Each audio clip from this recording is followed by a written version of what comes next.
सरस्वती ने स्वर दिया, गुरु ने दीन्हा ज्ञान,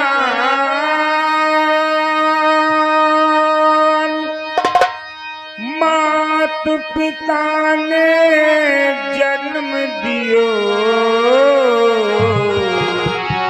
कर्म लिखो भगवान। तो प्राणों से प्यारे भक्त मेरे, हम सबको शीश नवाते हैं।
सभी सुने ये शिव शंभू की लीला है।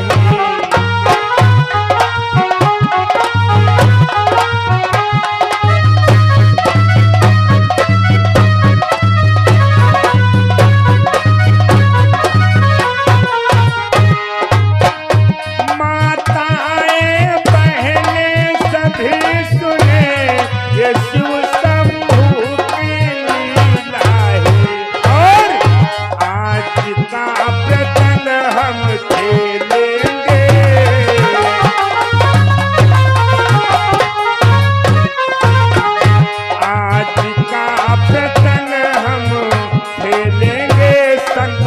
इंद्र संग्राम की लीला है।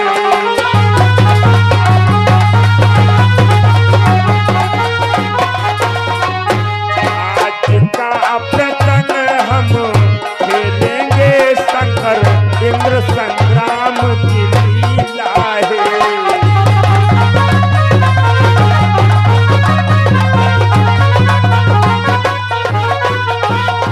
आज की रात्रि में आप लोग प्रसंग देखेंगे शंकर इंद्र संग्राम, और आप लोग ये भी ध्यान देकर श्रवण करें कहानी कहाँ की है।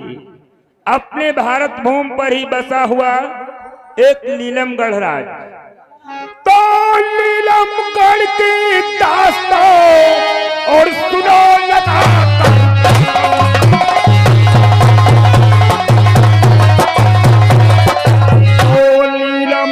की दास्तां और सुनो लगा कर ध्यान, और सोल परी का प्यार है और शंकर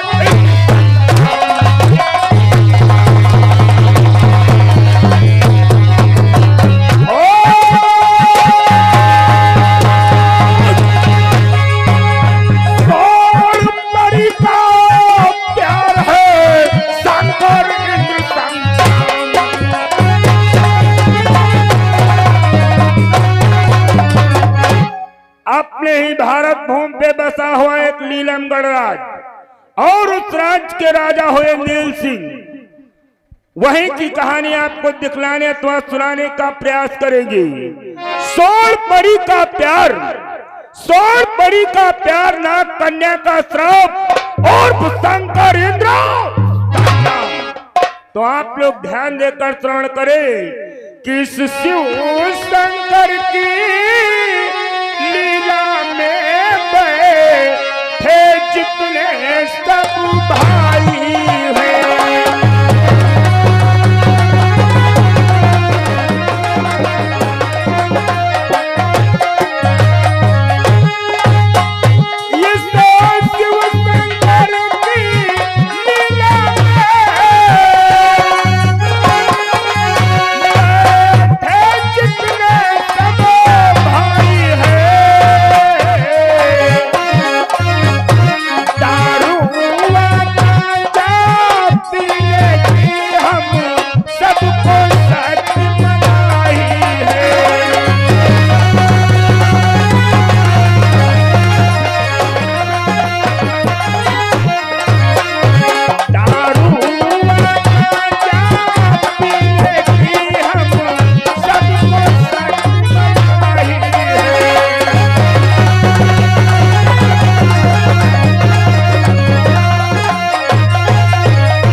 पंडित की बेटी ऋषि मुनि कर कृपा न शोर मचाएंगे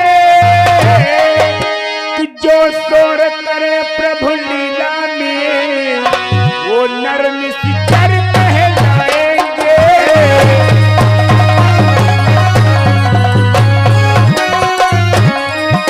जो शोर करे प्रभु लीला में वो नर निश्चर कहलाएंगे।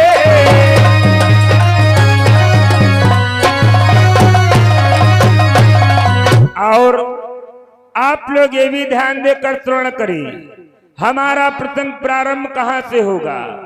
महाराज नील सिंह अपने मंत्री के साथ दरबार के मध्य बैठे हुए होते हैं और अपने मंत्री से क्या बातचीत करते हैं, यहीं से हमारा प्रसंग प्रारंभ होगा। तो अच्छी लीलाएं भी होती है कि अच्छी लीलाएं भी होती है मेरी बहनों आंखें खोलो।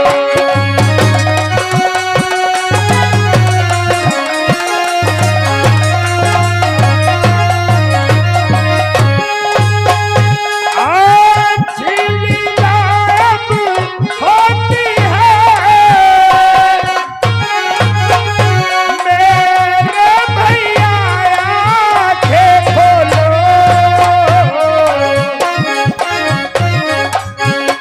सब एक बार में मिलकर के शिव शंभू जी की जय बोलो।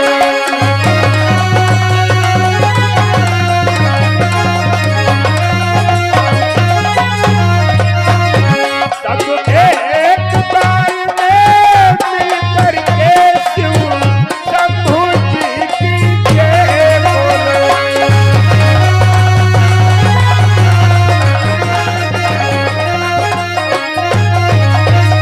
प्रेम से बोले शंकर भगवान की, प्रेम से बोले जगह स्थान की। और चलते चलते कहना है क्या, देखिए जिस समय भगवान राम वन के लिए तैयार होते हैं उस समय सीता माता अपने सास कौशल्या से क्या कहने लगी कि रघुबर संग, कि रघुबर संग जाब मैया अवधना रही हूँ। रघुबर संग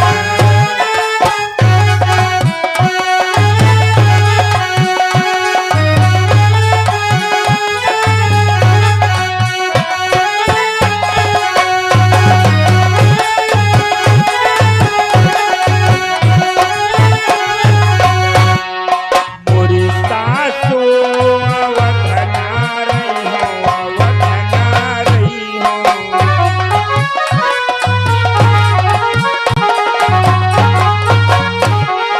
मोरी सासू अवधना रही हूँ, अवधना रही हूँ। रघुबर संग, रघुबर संग जाब मैया अवधना रही हूँ। रघुबर संग जाब मैया अवधना।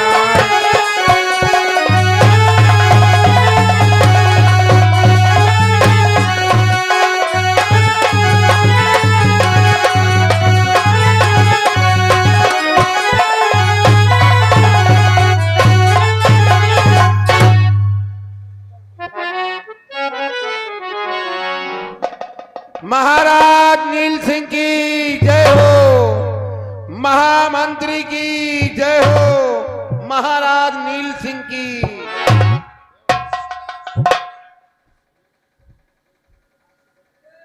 द्वारपाल, कहो इस समय हमारे राज्य के क्या समाचार।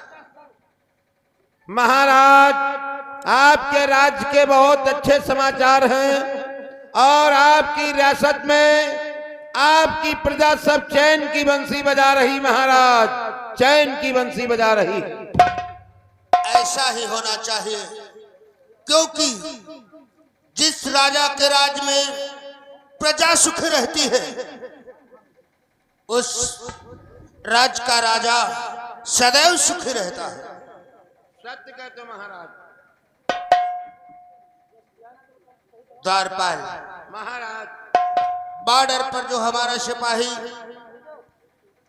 पहरा दे रहा है वीर सिंह, उसे तत्काल राज दरबार में बुलाया जाए। वीर सिंह जो आपका सिपाही तुम्हारे रियासत के बॉर्डर पे जो ड्यूटी करता है, उसे दरबार में बुलाया जाए। यदि आपका आदेश है तो मैं शीघ्र वीर सिंह को दरबार में पेश करता हूं। कल्याण हो।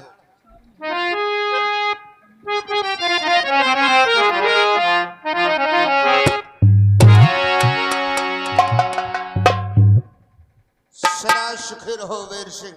बोलो महाराज, आज वीर सिंह को दरबार की मत बुलाने का कारण क्या ही बोलो, क्या आदेश है? हम जानना चाहते हैं कि बॉर्डर पर कोई घुसपैठी हमारे राज्य में तो नहीं प्रवेश कर रहा है। महाराज, बॉर्डर पे कोई घुसपैठी नहीं करेगा महाराज। हमारे होते हुए वीर सिंह जवान जब तक जीवित है तब तक बॉर्डर पे कोई घुसपैठी नहीं करेगा। अगर जो भी कोई कर भी रहा है आतंकी, तो उसे हमारे सिपाही, हमारे जवान सिपाही से मार मार के ढेर कर देते हैं। जानते हो महाराज कि जब तक दम में है दम, जब तक दम में है दम, परचम यही लहराएगा। देश का शाही तिरंगा कभी न झुकने पाएगा। वाह वीर सिंह वाह, तुम तो मेरे जाबाज सिपाही हो, हमें तुमसे यही उम्मीद थी। इसलिए तुम जाओ और बॉर्डर की अच्छे प्रकार से देखरेख करना। कोई घुसपैठी हमारे राज्य में न प्रवेश करने पाए। जो आज्ञा महाराज। कल्याण हो। महामंत्री, कहिए महाराज जी। देखो, मेरा बेटा भी सयाना हो चुका है। कहते हैं बिना विद्या के नर पशु के समान माना जाता है। अभी मेरा बेटा विद्या से वंचित है, इसलिए हम चाहते हैं कि उसे गुरुकुल में शिक्षा हेतु उसका एडमिशन करवा दिया जाए। अच्छा विचार है महाराज, क्योंकि प्रेम सिंह राजकुमार अभी उनकी शिक्षा पूर्ण नहीं हुई है।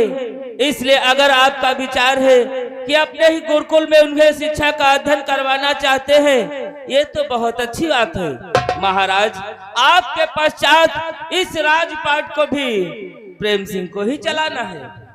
और महाराज, मैं भी आपको एक बात बतलाता हूँ। मैंने अपने पुत्री नीता का दाखिला आपके विद्यालय में करवा भी दिया है महाराज।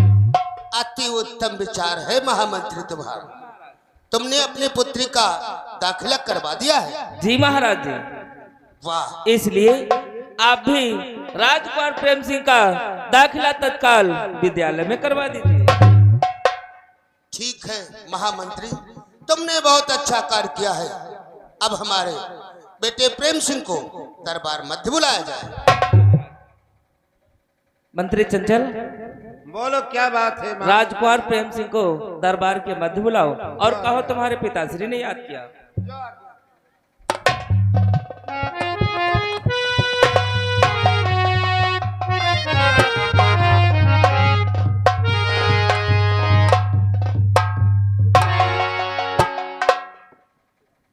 हे पिताश्री, मैं आपको बारंबार प्रणाम करता हूँ। और पिताश्री कि पिताश्री के चरण में नवा रहा हूं।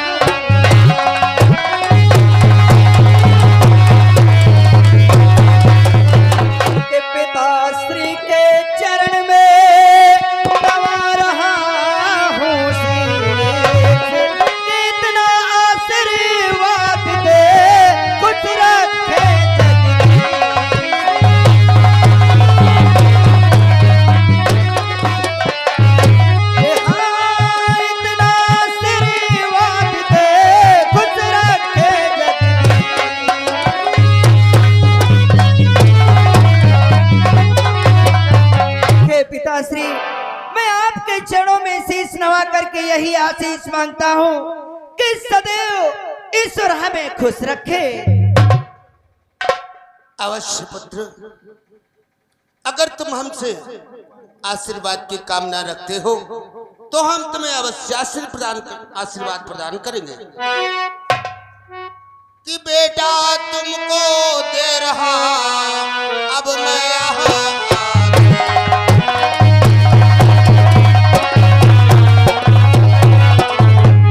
बेटा तुमको दे रहा अब मैं यहाँ आजी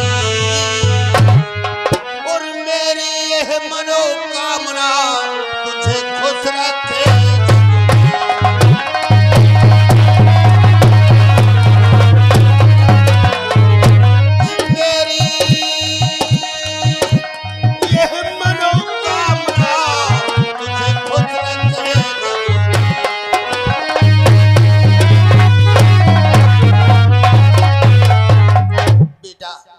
हम दिन रात प्रभु से लव लगाते हैं और उनके चरणों में ध्यान लगाते हैं, उनसे यही आशीर्वाद मांगते हैं कि हमारा परिवार हमेशा सुखी बना रखे। तो पिताश्री आप प्रकट करें, आज आपने हमें इस दरबार के मध्य क्यों बुलवाया है? बेटा प्रेम सिंह, देखो आगे चलकर इस राज का कार्यभार तुम्हें ही चलाना है। कहा गया है कि बिना पढ़े नर पशु के समान होते हैं, विद्या के बगैर मनुष्य अधूरा रहता है। इसलिए बेटा हम चाहते हैं तुम्हारा गुरुकुल में दाखिला करवा दिया जाए। क्या पिताश्री मानव जीवन में विद्या का इतना महत्व होता है? हाँ पुत्र, मानव जीवन में विद्या का सर्वश्रेष्ठ महत्व होता है। तो पिताश्री यदि विद्या का इतना ही महत्व है तो मैं आपके आशीर्वाद से विद्या का अध्ययन अवश्य करूंगा। वाह पुत्र महामंत्री, हम गुरुकुल के लिए प्रस्थान करते हैं और तब तक तुम यहाँ का कार्यभार भली प्रकार से देख लो।